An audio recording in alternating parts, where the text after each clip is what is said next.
Assalamualaikum warahmatullahi wabarakatuh. Kami dari kelompok 8 kelas Ekonomi Syariah 5C akan menjelaskan tentang uji asumsi klasik heteroskedastisitas yang beranggotakan Muhammad Idrus Ulinuha dengan NIM 110, Amanatus Solihah 116, Dina Trisnawati 117, dan Aprilia Eka Fajrwati 131. Baiklah, untuk mempersingkat waktu langsung saja kita mulai. Konsep dasar uji heteroskedastisitas. Heteroskedastisitas ini berarti ada varian-variabel pada model regresi yang tidak sama. Sebaliknya, jika varian-variabel pada model regresi memiliki nilai yang sama, maka disebut homokedastisitas. Uji heteroskedastisitas dengan menggunakan metode analisis grafik. Metode analisis grafik dilakukan dengan mengamati scatterplot. Apabila scatterplot menyebar secara acak, maka hal tersebut menunjukkan tidak terjadi masalah pada heteroskedastisitas. Begitupun juga sebaliknya. Untuk langkah-langkahnya adalah sebagai berikut. Klik Analyze, kemudian Regression, Linear. Masukkan volume penjualan pada variabel dependen, iklan dan personal selling pada variabel independen. Klik Plot. Masukkan as receipt kepada variabel Y dan set rate pada variabel X. Continue. Oke. Dari hasil analisis, menunjukkan bahwa scatterplot menyebar secara acak baik di atas maupun di bawah angka 0. Hal ini menunjukkan bahwa tidak terjadi gejala heteroskedastisitas. Baik, selanjutnya saya akan mempresentasikan tentang uji heteroskedastisitas dengan metode Glaser. Uji heteroskedastisitas dengan metode Glaser dilakukan dengan meregresikan semua variabel bebas terhadap nilai mutlak residualnya. Jika terdapat pengaruh variabel bebas yang signifikan terhadap nilai mutlak residualnya, maka dalam model terdapat masalah heteroskedastisitas. Selanjutnya yaitu menguji heteroskedastisitas dengan metode Glaser menggunakan SPSS adalah sebagai berikut. Yang pertama, kita buka dulu file uji asumsi klasik, Analyze, Regression, dan Linear. Selanjutnya masukkan variabel volume penjualan pada kotak dependen, lalu masukkan variabel iklan dan personal selling pada kotak independence. Klik Save pada kotak residual, klik Unstandardized, lalu klik Continue. Abaikan pilihan yang lain, lalu klik OK. Kembali ke data editor, sekarang kita sudah memiliki variabel unstandardized residual baru atau res_1. Selanjutnya adalah memutlakkan nilai residualnya dengan langkah sebagai berikut. Klik Transform lalu Compute. Isi target variabel dengan abbreviate, lalu isi numeric expression dengan ABS dalam kurung res_1, atau dapat dengan diketik atau melalui function ABS, klik OK.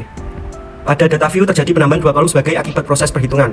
Selanjutnya yaitu regresikan variabel bebas terhadap nilai residual mutlaknya dengan langkah sebagai berikut. Klik Analyze, kemudian Regression, dan Linear. Masukkan variabel abbreviate pada kotak dependen, lalu masukkan variabel iklan dan personal selling pada kotak independence. Setelah itu klik OK. Maka output yang dihasilkan dapat dilihat sebagai berikut. Dari tabel di atas dapat dilihat mengenai analisis koefisien. Gejala heteroskedastisitas ditunjukkan oleh koefisien regresi dari masing-masing variabel bebas terhadap nilai absolut residualnya. Jika nilai probabilitas lebih besar dari nilai alfa atau dalam kurung sig lebih besar daripada alfa, maka dapat dipastikan model tidak mengandung gejala heteroskedastis atau dikatakan tidak terjadi heteroskedastisitas apabila T hitung lebih kecil daripada T tabel. Berdasarkan output di atas, diketahui bahwa pada model regresi tidak terjadi gejala heteroskedastisitas. Hal ini karena sig variabel iklan terhadap absolut residual sebesar 0,136 lebih besar daripada 0,05. Sedangkan sig variabel personal selling terhadap absolut residual sebesar 0,863 lebih besar daripada 0,05. Selanjutnya yaitu uji heteroskedastisitas dengan metode PAG. Pengujian heteroskedastisitas dengan uji PAG dilakukan dengan meregresikan semua variabel bebas terhadap nilai ln residual kuadrat. Jika terdapat pengaruh variabel bebas yang signifikan terhadap nilai ln residual kuadrat, maka dalam model terdapat masalah heteroskedastisitas. Cara menguji metode PAG adalah sebagai berikut. Klik Analyze, kemudian Regression, dan Linear. Selanjutnya masukkan variabel volume penjualan pada kotak dependen, masukkan variabel iklan dan personal selling pada kotak independence, kemudian klik Save. Pada kotak residual, klik Unstandardized, kemudian Continue, lalu klik OK. Kembali ke data editor, sekarang kita sudah memiliki variabel unstandardized residual baru, yaitu res_1. Klik Transform lalu Compute. Selanjutnya isi target variabel dengan U2, kemudian isi numeric expression dengan res_1 bintang res_1. Klik OK. Langkah berikutnya adalah mentransformasikan semua variabel. Yang pertama, isi target variabel dengan ln IKN, kemudian isi numeric expression dengan ln dalam kurung IKN dapat dengan diketik atau melalui functions. Klik OK.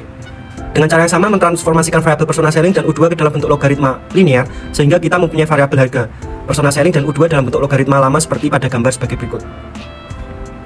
Langkah berikutnya adalah meregresikan variabel IN IKN dan inspelling terhadap IN U2. Langkahnya sebagai berikut. Yang pertama, klik Analyze, kemudian Regression, dan Linear. Selanjutnya masukkan variabel ln_u2 pada kotak dependen, lalu masukkan variabel ln_ikn dan inspelling pada kotak independence, lalu klik OK. Selanjutnya kita dapat melihat output yang dihasilkan sebagai berikut.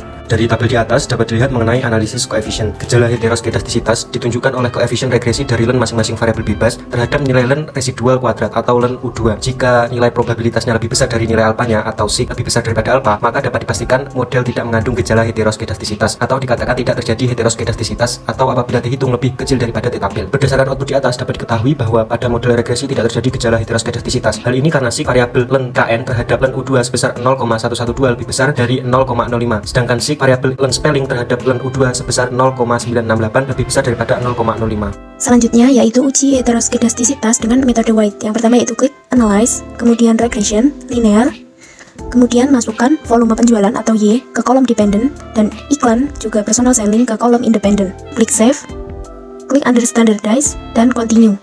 Kemudian klik OK. Abaikan dulu outputnya. Kemudian mengkuadratkan residual 1 dengan cara klik Transform, Compute Variable, kemudian pada target variable ketik U2, kemudian res 1 masukkan pada kolom, kemudian dikali dengan res 1 dan klik OK. Selanjutnya mengkuadratkan X1, Compute Variable, tuliskan IKN SQR, kemudian masukkan iklan atau X1 dikalikan dengan iklan atau X1, kemudian klik OK. Abaikan dulu outputnya, Compute Variable, reset dahulu, kemudian ketikkan PSL SQR, lalu masukkan personal selling dikalikan dengan personal selling atau X2, kemudian klik OK. Abaikan dulu outputnya. Selanjutnya mengkalikan X1 dan juga X2. Klik Transform, Compute Variable, reset terlebih dahulu, kemudian tuliskan IKN PSL, masukkan iklan dikalikan personal selling, kemudian klik OK. Abaikan outputnya. Kemudian kita analyze, klik Regression, Linear, reset dahulu, kemudian variabel U2 masukkan pada kolom dependent, X1 masukkan pada kolom independent, kemudian X2, kemudian IKN SQR, PSL SQR, dan IKN PSL. Klik OK. Nah, di sini sudah ada outputnya. Dari hasil tersebut diketahui tidak terjadi heteroskedastisitas karena X hitung kurang dari X tabel. Untuk lebih jelasnya dapat teman-teman lihat pada buku halaman 112. Selanjutnya yaitu uji heteroskedastisitas dengan metode rank Spearman. Karena tadi sudah mencari residual, langsung saja klik Transform, lalu Compute Variable, ketikkan pada target variable ABRESID. Kemudian klik Arithmetic, pilih ABS. Masukkan variabel res 1. Klik OK. Abaikan dulu outputnya, lalu Analyze, pilih Correlate, lalu Bivariate. Masukkan variabel ABRSID iklan atau X1, personal selling atau X2. Kemudian centang pada kolom Spearman, hilangkan centang pada kolom Pearson. Kemudian pilih One Tiled. Klik OK. Pada output dapat dilihat T hitung variabel iklan kurang dari T hitung variabel personal selling. Untuk lebih jelasnya dapat teman-teman lihat pada buku halaman 116. Oke, kita menuju ke metode yang terakhir yaitu metode Batch Bayesian Godfrey atau BBG. Metode ini dilakukan dengan meregresikan semua variabel bebas terhadap nilai ρ I, di mana nilai ρ I diperoleh dari mu I kuadrat atau mean dibagi sigma kecil kuadrat atau varians. Sedangkan nilai varians sendiri diperoleh dari sigma UI kuadrat dibagi T, di mana T merupakan jumlah data. Jika nilai Chi-square hitung lebih besar dari Chi-square tabel dengan derajat kebebasan atau dA sama dengan alpha jumlah variabel bebas, maka model terdapat masalah heteroskedastisitas. Nilai Chi-square hitung dalam metode ini diperoleh dari ISS atau Explain Sum of Square dibagi 2, di mana ISS sendiri dihitung dari R kuadrat dikali TSS atau Total Sum of Square. Lalu uji heteroskedastisitas dengan metode Batch Bayesian Godfrey atau BBG ini dilakukan dengan langkah-langkah sebagai berikut. Klik Analyze, lalu pilih Regression dan Linear. Masukkan volume penjualan pada kotak dependent dan iklan dan personal selling pada kotak independent. Lalu klik Save pada kotak residual dan klik Unstandardize, lalu Continue dan klik OK. Selanjutnya yaitu kita pilih Transform, lalu Compute, dan pada target variabel isi dengan U2. Sedangkan pada numeric expression kita isi dengan res_1 dikali res_1. Klik OK. Lalu kita cari tabel ANOVA dan kita hitung variance dengan rumus RSS atau residual sum of square dibagi dengan n, yaitu 30,162 dibagi 30 dan hasilnya 1,005.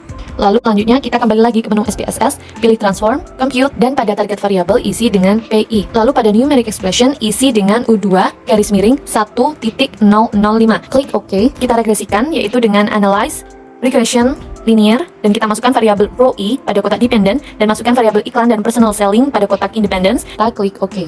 Maka akan dihasilkan output sebagai berikut. Kita lihat tabel ANOVA-nya. Jadi berdasarkan tabel model summary, kita dapat memperoleh nilai R square yaitu 0,129, sedangkan nilai dari tabel ANOVA kita dapat memperoleh nilai TSS atau total sum of square yaitu 63,678. Dengan demikian kita dapat menghitung besarnya nilai ISS atau explain sum of square yaitu sebagai berikut. ISS sama dengan R kuadrat dikali TSS, di mana ISS sama dengan 0,129 dikali 63,678 dan didapat hasil 8,215. Dengan diketahuinya nilai ISS maka dapat dihitung nilai Chi-square hitung yaitu yaitu sebagai berikut. Chi-squared sama dengan ISS dibagi 2 sama dengan 4,107. Berdasarkan nilai Chi-squared tabel dengan derajat kebebasan 0,05,1 maka hasilnya 5,992. Karena nilai Chi-squared hitung yaitu 4,107 kurang dari Chi-squared tabel 5,992, maka pada model bersama regresi yang terbentuk dinyatakan tidak terjadi gejala heteroskedastisitas. Oke, selanjutnya kita akan mempelajari tentang konsekuensi dan juga cara mengatasi gejala heteroskedastisitas. Jadi menurut Gujarati 1995 dan Aliman 1999, konsekuensi dari adanya gejala heteroskedastisitas yaitu yang pertama, varian penaksir OLS menjadi tidak minimum lagi dan tidak efisien dalam sampel kecil. Lalu yang kedua, confidence interval dan uji hipotesis yang berdasar pada uji T dan nilai distribusi F tidak dapat dipercaya. Dan yang terakhir, prediksi tidak akan efisien. Sedangkan untuk mengatasi gejala heteroskedastisitas ini menurut Ghazali yaitu dengan melakukan transformasi dalam bentuk model regresi dan membagi model regresi dengan salah satu variabel independen yang digunakan dalam model tersebut. Lalu bisa juga menggunakan transformasi logaritma dan bisa melakukan transformasi logaritma natural atau LEN. Sekian presentasi dari kelompok kami. Terima kasih dan sampai jumpa.